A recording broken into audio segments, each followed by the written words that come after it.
नए दिन में प्रभु आपको आशीष दे। और हम वचन से देखेंगे लूका की पुस्तक 12 अध्याय उसका 27 से 30 पद तक। सोसनों के पेड़ों पर ध्यान करो कि वे कैसे बढ़ते हैं, वे ना परिश्रम करते ना काटते हैं। तो अभी मैं तुमसे कहता हूँ कि सुलेमान भी अपने सारे वैभव में उनमें से किसी एक के समान वस्त्र पहने हुए ना था। इसलिए यदि परमेश्वर मैदान की घास को जो आज है और कल भाड़ में झोंकी जाएगी ऐसा पहनाता है, तो हे अल्पविश्वासियों, वो तुम्हें क्यों ना पहनाएगा। Amen, amen, amen. मेरे प्रिय, पिछले कुछ दिनों से हम लोग इन बातों के ऊपर मनन कर रहे हैं और सच में ये बहुत खूबसूरत है और सच में ये बहुत ही तसल्ली बख्श बातें हैं जो कि हमारे मन को शांति से और इत्मीनान से भर रही है। एक बार फिर से हम देखेंगे यहाँ पे क्या लिखा। वन मोर टाइम स्टार्टिंग से देखेंगे। सोसनों के पेड़ों पर ध्यान करो। वचन हमसे कह रहा है, परमेश्वर कह रहे हैं कि हम ध्यान दें इन बातों के ऊपर। वो कह रहा है सोसनों के पेड़ों पर ध्यान करो कि वे कैसे बढ़ते हैं, बिना परिश्रम करते ना काटते हैं। जी, तो भी मैं तुमसे कहता हूँ, परमेश्वर कह रहे हैं, तो भी मैं तुमसे कहता हूँ, वो परिश्रम नहीं कर रहे, वो कोई मेहनत नहीं कर रहे, फिर भी परमेश्वर हमसे कह रहे हैं कि मैं तुमसे कह रहा हूँ कि सुलेमान भी अपने सारे वैभव में किसी एक के समान वस्त्र पहने हुए ना था। Amen, amen. This is so beautiful. फिर भी सुलेमान उनमें से किसी एक के भी समान वस्त्र पहने हुए खूबसूरत नहीं था। जी, इसलिए यदि परमेश्वर मैदान की घास को, यदि परमेश्वर मैदान की घास को जो आज है और कल भाड़ में झोंकी जाएगी ऐसा पहनाता है, तो हे अल्पविश्वासियों, वो तुम्हें क्यों ना पहनाएगा। वो तुम्हें क्यों नहीं पहनाएगा। परमेश्वर कह रहे, yes I am taking care of you. मैंने अभी तक के तुम्हारा अच्छा ख्याल रखा है और मैं अंदर भी तुम्हारा अच्छा ख्याल रखूंगा। देखो, मैं अपनी पूरी प्रकृति को, मैं अपनी पूरी क्रिएशन का अच्छे से ख्याल रखता हूँ। and I can take very good care of you। और मैं तुम्हारा अच्छे से ख्याल रख सकता हूँ। तुम चिंता मत करो, तुम परेशान मत हो। मैंने हमेशा अच्छे से ख्याल रखा है और मैं आइंदे से भी अच्छा ख्याल रख सकता हूँ। जी, आगे क्या लिखा हुआ है। और तुम इस बात की खोज में ना रहो, और तुम इन बातों की खोज में ना रहो कि क्या खाएंगे और क्या पिएंगे और ना संदेह करो। जी, और ना संदेह करो, ना इस बातों की चिंता करो कि हम क्या खाएंगे क्या पिएंगे, ना संदेह करो, क्योंकि संसार की जातियां इन सब वस्तुओं की खोज में रहती हैं। इन बातों की खोज में रहने वाले लोग अलग होते हैं, मेरे लोग इन बातों की खोज में नहीं रहते। और तुम्हारा पिता जानता है, तुम्हारा पिता तुम्हारा परमेश्वर सिर्फ नहीं पर तुम्हारा पिता जानता है कि तुम्हें इन वस्तुओं की आवश्यकता है। तुम्हारे पिता को मालूम है, हमारे पिता को मालूम है कि हमको इन वस्तुओं की आवश्यकता है और उसको मालूम है तो उन चीजों का ठीक ख्याल कर लेगा। जैसे उसने आइंदा के दिनों में ख्याल रखा है, वो आने वाले दिनों में भी हमारा ख्याल रखेगा। जैसे उसने पिछले दिनों में हमारा ख्याल रखा हुआ है, वो आने वाले दिनों में, आइंदा के दिनों में भी हमारा ख्याल रखने जा रहा है। हमको बातों की टेंशन और प्रेशर लेने की आवश्यकता नहीं है। मेरे प्रिय, हम लोग इन दिनों एक बड़े अनसर्टेन टाइम्स पे रह रहे हैं, बड़े अनिश्चित से समय में हम रह रहे हैं और ढेर सारा उथल पुथल हो रही है और हमको समझ में नहीं आ रहा है कि ये चीजें किस करवट में जा करके बैठेंगी। ये कोरोना वायरस का समय चल रहा है और ढेर सारे एवरी डे जो केसेस बढ़ रहे हैं और ढेर सारी मृत्युएं हो रही हैं और ये दिक्कत बनी हुई है। हम सोच रहे कि ये चीजें कब हमारे बीच से जाएंगी और इनकी वजह से नौकरियां प्रभावित हो रही हैं, बिजनेसेस प्रभावित हो रहे हैं, लोगों के पास में पैसा जो है वो खत्म हो रहा है। सो ढेर सारी टेंशन, ढेर सारे प्रेशर लोगों के ऊपर रहेगा और वो इन बातों के ऊपर मनन करें। वो सोचते हैं कि जब इन बातों से हम बाहर निकल करके आएंगे तब हमारी नौकरियों का क्या होगा, हमारे बिजनेस का क्या होगा, हमारे देश की इकोनॉमी, अर्थव्यवस्था, इन तमाम बातों का क्या होगा। सो ढेर सारी बातें लोगों के दिमाग में इस समय चल रही है जो कि उनके जीवन के ऊपर प्रभाव डाल रही है। ढेर सारी चिंताएं हैं, ढेर सारी वरीज ने इन दिनों में लोगों के मनों को ऑक्यूपाई करके रखा हुआ और भरा हुआ है। मेरे प्रियो, मैं आपसे पूछना चाहता हूँ, मुझे बताइए कि जब ये कोरोना वायरस नहीं था तब हम कौन सा चिंता मुक्त जीवन को जी रहे थे? तब कौन सा ऐसा था कि हमारे पास कोई चिंता नहीं थी? तब भी तो हमने अपने हिस्से की चिंताओं को बटोर करके रखा हुआ था और उसी के बोझ में अपनी जिंदगी को बिता रहे थे। राइट, मेरा पति, मेरी पत्नी, मेरा बॉस, मेरी नौकरी, मेरा बिजनेस और मेरे नौकर और ये और वो और बच्चे और ढेर सारी बातें हमने समेट करके रखी हुई थी, ढेर सारी बातें हमारे जीवन के पर प्रभाव डाली थी, ढेर सारे चिंताओं में हमने अपने जीवन को बिताया है।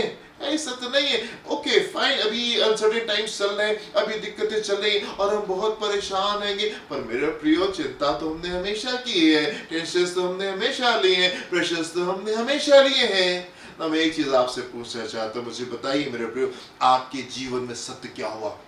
आपके जीवन में सत्य क्या हुआ? क्या वो चिंताएं जो आपने अपने जीवन में रखी, क्या वो आपके जीवन में सत्य होने पाए, या परमेश्वर के वायदे आपके जीवन में सत्य होने पाए? किन बातों में आपने अपने जीवन को बताया? कौन सी बातें सत्य होने पाई? किन बातों का प्रभाव आपकी जिंदगी में रहने पाए? क्या वो जो चिंता आप कर रहे थे 24 घंटे, क्या वो सत्य होने पाई और वो आपकी जिंदगी का हिस्सा होने पाई, या उन चिंताओं के बावजूद भी परमेश्वर के वायदे आपके जीवन में सत्य होने पाए और परमेश्वर के वायदों ने आपके जीवन के ऊपर प्रभाव डाला? उन बातों के लिए जिन बातों के लिए आपने प्रार्थना की, जिन बातों के लिए आपने विश्वास किया, क्या वो बातें आपके जीवन में सत्य होने पाए, या वो चिंताएं जो आप कर रहे थे? चिंताएं तो हमने पिछले दिनों में बहुत की हैं, पर क्या चिंता हमारी जिंदगी का सत्य होने पाई?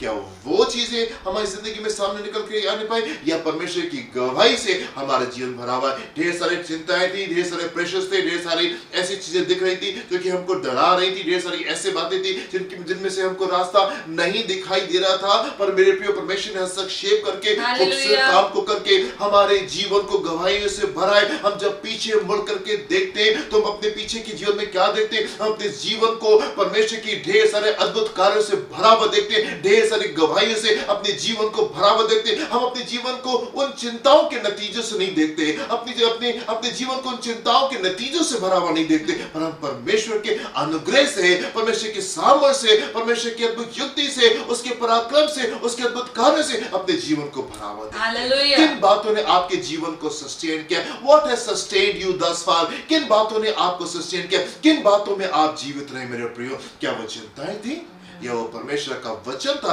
परमेश्वर के वायदे थे जिन्होंने आपको सस्टेन करके, जिन्होंने आपको जिंदा रखा है? मेरे प्रिय, परमेश्वर के वचन में एक पद को देखेंगे, भजन संहिता उसका 3रा अध्याय उसके 5वें 6वें पद को देखेंगे, फिर 3रे पद को देखेंगे। भजन संहिता उसका 3रा अध्याय 5वां 6वां पद। मैं लेट कर सो गया, मैं लेट के सो गया, फिर जाग उठा, क्योंकि यहोवा मुझे संभालता है। मुझे बड़ा अच्छा लगता है ये पद, मैं लेट के सो गया। मैंने ढेर सारी चीजों का प्रेशर लिया, ढेर सारी चीजों की टेंशन ली, फिर मुझे लगा कि कुछ काम करने नहीं जा रहा है और मैं लेट करके सो गया। मैंने कहा छोड़ो, कौन टेंशन ले, कौन प्रेशर ले, जो होगा सो होगा, जो होगा देखा जाएगा। और मैं लेट करके सो गया, एंड देन व्हाट हैपेंड? यहोवा मुझे संभालता है। उसी से पद के फिर से पढ़ेंगे। मैं लेकर सो गया, फिर जाग उठा। सडनली आई अवोक, मैं जागा और मैंने रियलाइज किया नहीं, जो मैं सोच रहा हूँ वो नहीं, परमेश्वर का वचन मेरे जीवन में सत्य रहा है। परमेश्वर मेरे जीवन में वफादार रहे। नहीं, जो कुछ होना था वो नहीं हुआ है, जो कुछ चल रहा था वो नहीं चलता रहा। मैंने अपने जीवन में परमेश्वर के हस्तक्षेप को अनुभव किया है। मैंने अपनी जिंदगी में परमेश्वर के कार्यों को देखा है। वो चीजें जो मेरे जीवन में असंभव दिखाई दे रही थी, वो द्वार जो मुझे दिखाई दे रहे थे कि कभी नहीं खुलने जा रहे, परमेश्वर ने अद्भुत कार्य को मेरे जीवन में किया है। सो वो चीजें नहीं हुई जो हो रही थी, पर परमेश्वर ने हस्तक्षेप किया और मैं जाग उठा और मैंने रियलाइज किया कि नहीं, मेरी जिंदगी उन भय से भरी भी नहीं है। मेरी जिंदगी परमेश्वर के छुटकारे से भरी है। मेरी जिंदगी परमेश्वर के आश्चर्य कर्म से भरी हुई। सो मैं लेट गया, मैं सो गया, एंड देन आई अवोक, और फिर मैं जाग गया, एंड देन क्योंकि यहोवा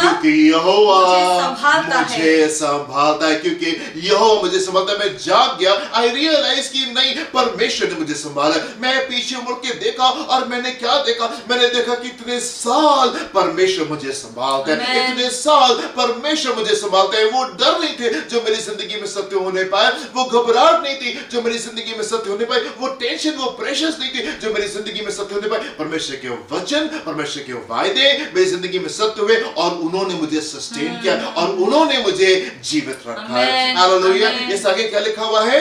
फिर मैं उन 10,000 मनुष्यों से नहीं मैं लेट गया, मैं सो गया, देन आई रियलाइज नहीं, परमेश्वर का वचन सत्य है। और फिर मैंने कहा, फिर मैंने विश्वास से इन बातों को बोला कि मैं उन 10,000 मनुष्यों से मैं उस भीड़ से, मैं विचारों की भीड़ से जो मुझे आकर के दबाने की कोशिश करती, कल क्या होगा, बिजनेस कैसे होगा, नौकरी कैसे होगी, पैसा कैसे होगा, इकोनॉमी कैसे चलेगी, देश कैसे चलेगा, ये बात नहीं। ढेर सारी भीड़ के बीच में मैं भय में नहीं गया।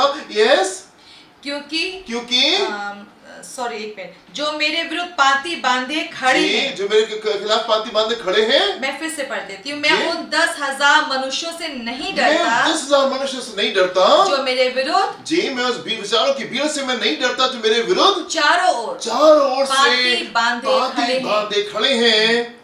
उठ हे यहोवा, उठे यहोवा, हे मेरे परमेश्वर, मुझे बचा ले, क्योंकि तू Verse number 3, ओके, परंतु हे यहोवा, तू है यहोवा, तू मेरे चारों तू ओर मेरे चारों ओर मेरी ढाल है, है, तू मेरी महिमा और मेरे मस्तक का ऊंचा करने वाला है। परमेश्वर, ये जो भीड़ है विचारों की, ये टेंशन्स की, प्रेशर्स की, जो मुझे दबाने की कोशिश करती है, मैं उनको देख करके नहीं डर रहा हूं, मैं इनको देख के नहीं घबरा रहा हूं, क्योंकि तू है यहोवा, मेरा ढाल है, और तू मेरी महिमा और तू मेरे मस्तक का ऊंचा करने वाला परमेश्वर। आमीन। हम इन तमाम बातों के विचारों के भीड़ से हम दब नहीं रहे, क्यों? क्योंकि हमने देखा है अपनी जिंदगी में कि परमेश्वर ने हमको सस्टेन किया, उसके फायदे हमारे जीवन में सत रहे, उसने हमको जीवित रखा, परमेश्वर के वचन ने हमको जीवित रखा मेरे प्रियो, उन भय ने नहीं हमको जिंदा रखा, परमेश्वर के वचन ने हमको जिंदा रखा। हम एक और पद को देखेंगे वचन में, भजन संहिता 19वें अध्याय को देखेंगे, उसके 7 पद से 11 पद को देखेंगे। यहाँ पे क्या लिखा हुआ है?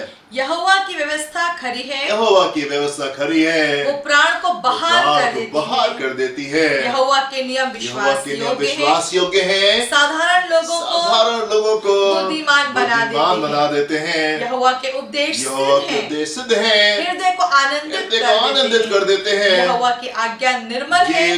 इस वर्ष को फिर से पढ़ेंगे, 8 वर्ष क्या लिखा है? यहोवा के उपदेश सिद्ध है, हृदय को आनंदित कर दे। मेरे प्रिय, परमेश्वर की व्यवस्था, परमेश्वर का वचन जो आपके हृदय को आनंदित कर देता है। किसने आपको सस्टेन किया? किस बात ने आपको जीवित रखा? परमेश्वर के वचन ने आपको जीवित रखा। टेंशन से, प्रेशर से परमेश्वर के वचन में जाइए और परमेश्वर का वचन आपको आनंद से भर देगा। परमेश्वर की उपस्थिति आपको आनंद से भर देगी, परमेश्वर की बातें आपको आनंद से भर देंगी। जी, क्या लिखा verse 8 again?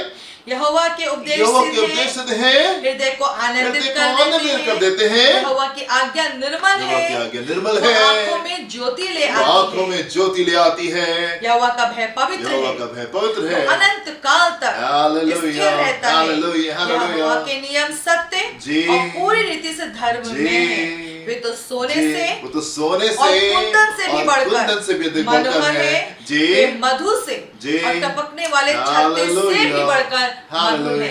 Hallelujah. Yes, last verse, 11th verse. उन्हीं से तेरा दास चिताया जाता है। तेरा दास चिताया जाता है। परमेश्वर वचन में लिखा हुआ है, इन बातों पे मनन मत करो, क्योंकि इन बातों पे तो मनन, इन तमाम चिंताओं पे तो मनन कोई बाकी लोग करते हैं, क्योंकि तुम्हारे पिता को सब मालूम है और वो इनकी चिंता करता है, वो तुमको सही समय पे दे देगा। इसलिए 11th वर्स में यहाँ पे क्या लिखा हुआ है? उन्हीं बातों से तेरा दास चिताया जाता है, बातों से, उन चिंताओं से नहीं, परमेश्वर के वचन से। What sustains you is the word of God। कौन सी बातें हमको जिंदा रखती है? वो परमेश्वर का वचन है। कौन सी बातें हमको आनंद से रखती है? वो परमेश्वर का वचन है। कौन सी बातें हमको शांति में रखती है? वो परमेश्वर का वचन है। मेरे प्रिय, हमारे जीवन में हमारी चिंताएं सत्य नहीं हुई है, परमेश्वर के वायदे सत्य हुए। हमारे जीवन में उन बातों के, वो बातें सत्य नहीं जो फिक्रें हम करे थे, परमेश्वर के वायदे और वो जो प्रार्थनाएं, जो विश्वास हमने किया, वो हमारे जीवन में सत्य होने पाए। और इन्हीं बातों से तेरा दास चिताया जाता है।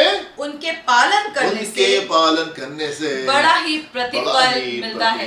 मेरे प्रिय, अगर आप पालन करेंगे जो कुछ परमेश्वर कह रहे हैं, अगर आप उसको पालन करने जा रहे हैं, बड़ा प्रतिफल आपका इंतजार कर रहा है। ढेर सारे लोग जो संसार में भय के मारे डरे हुए, बिल्कुल भय में बुरी तरीके से डरे हुए, लेकिन परमेश्वर के लोग तो आनंदित हैं और मगन है, क्योंकि परमेश्वर का वचन परमेश्वर के लोगों को आनंदित रखता है। परमेश्वर का वचन परमेश्वर के लोगों को शांति में रखता है। परमेश्वर का वचन लोगों को जीवन देता है और उनको सस्टेन करता है। आमीन। सो मेरे प्रिय, इन दिनों, इन अनसर्टेन टाइम्स में, जबकि हमको नहीं मालूम कि क्या होने जा रहा है, कल क्या होगा, कल कैसे चीजें होंगी, नौकरियां, जॉब, बिजनेस, पढ़ाई और ये प्रेशर और वो प्रेशर, इकोनॉमी, अर्थव्यवस्था, ढेर सारी चीजें आपके दिमाग के ऊपर प्ले कर रही है मेरे प्रियो। ढेर सारी चीजें आपके जीवन के ऊपर प्रभाव डाल रही है। इन तमाम अनसर्टेनिटी में, इन तमाम अनिश्चितता के समय में मैं आपसे कहना चाहता हूँ मेरे प्रियो, परमेश्वर का वचन आपको जीवित रखने पाए, परमेश्वर परमेश्वर का वचन आपको आनंदित रखने पाए, परमेश्वर का वचन आपको शांति में रखने पाए। God bless you my dear friends. हम आंखों को बंद करेंगे और हम प्रार्थना प्रार्थना करेंगे। में जाएंगे। धन्यवाद करते पिता आपके वचन के लिए, आपके अनुग्रह के लिए, और इसलिए मैं यीशु के नाम से पिता इस विषय में प्रार्थना करती हूँ Amen. और इस बात को साथ में बोलती हूँ। Hallelujah. हर वो चिंता का हथियार जो मेरे लोगों के जीवन में काम करता है, वो यीशु मसीह के नाम से अपनी शक्ति और प्रभाव को खो बैठे, Hallelujah. क्योंकि आपका वचन ये कहता है पिता, Amen. जितने हथियार तुम्हारी हानि के लिए बनाए जाए उनमें से कोई सफल नहीं होगा। Hallelujah. हमारे सारे प्रिय लोग, हम सब मिलकर आपके वचन पे पूरा मन चित्त लगाने वाले होने पाए, क्योंकि आपके वचन से ही हम संभाले जाते हैं। आपके वचन में दृढ़ होने के लिए मेरे लोगों की सहायता करें, वो चिंता मुक्त जीवन कि कैसे परमेश्वर आप हमें संभालते हैं, हमारा मन इसमें मगन रहने पाए, आपके वचन में हम मगन रहने पाए। इस प्रार्थना को हम यीशु मसीह के नाम से मांगते हैं। Amen. Amen. Amen. Hallelujah. प्रभु आपको आशीष दे। God bless you. जय मसीह की प्रिय।